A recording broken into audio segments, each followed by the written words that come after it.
শিক্ষার্থী সকলকে আমার চ্যানেলে স্বাগত জানাই।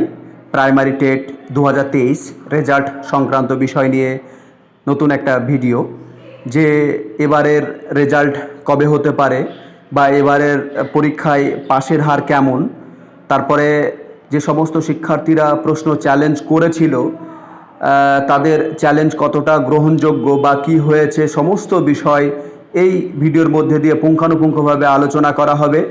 তাই ভিডিওটি না টেনে প্রথম থেকে শেষ পর্যন্ত দেখবেন। অবশ্যই অনেক বিষয় রয়েছে যেগুলো এই ভিডিওর মধ্যে দিয়ে আশা করছি পাবেন।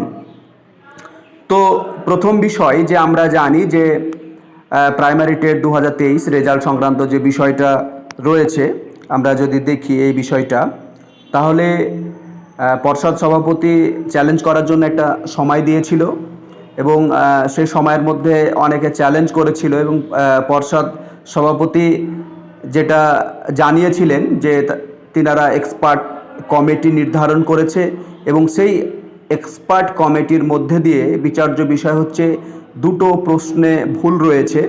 এছাড়াও যদি কোনো প্রশ্নে ভুল থাকে তাহলে তার নাম্বার সকল শিক্ষার্থীরা পাবে, এইরকমটা কিন্তু পর্ষদ জানিয়েছিলেন। এছাড়াও আমরা পর্ষদের কথায় বা পর্ষদ সভাপতির কথায় আমরা জানতে পেরেছিলাম যে জুলাই মাসের ফার্স্ট উইকে রেজাল্ট হওয়ার সম্ভাবনা রয়েছে বা রেজাল্ট হওয়ার আগে ফাইনাল অ্যান্সার কি দেওয়ারও কথা ছিল, সেটা এখন পর্যন্ত হয়নি। তবে আশা করা যায় যে এ মাসের মধ্যে ফাইনাল অ্যান্সার কি চলে আসবে এবং ফাইনাল অ্যান্সার কি চলে এলেই তারপরে কিন্তু রেজাল্ট পর্ষদ কিন্তু দিয়ে দেবে।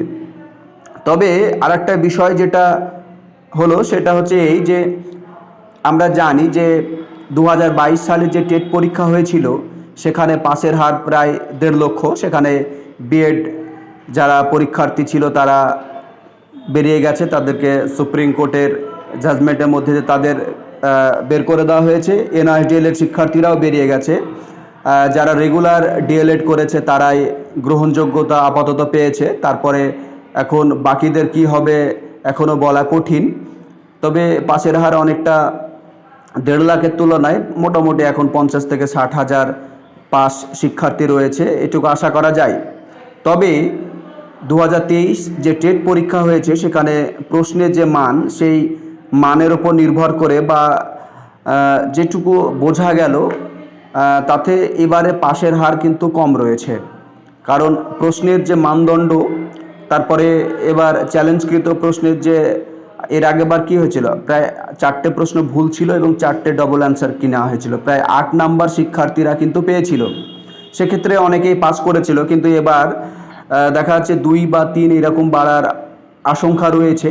তাই 2-1 নাম্বারের জন্য যে সমস্ত শিক্ষার্থীরা পাস করতো বা দেখা যাচ্ছে যাদের 5-6 নাম্বার লাগতো তাদের চান্সটা খুব কম রয়েছে। 1-2-এর জন্য যারা আটকে যাবে তারা পাস করে যাবে। সেই কারণে খুব চান্স হয়তো খুব বেশি 20 থেকে 30 হাজার পাস করতে পারে, খুব বেশি যদি যায়, তার উপরে যাবে না আশা করছি। আরেকটা বিষয় হচ্ছে যে রেজাল্টের পরেই কি কেস হবে।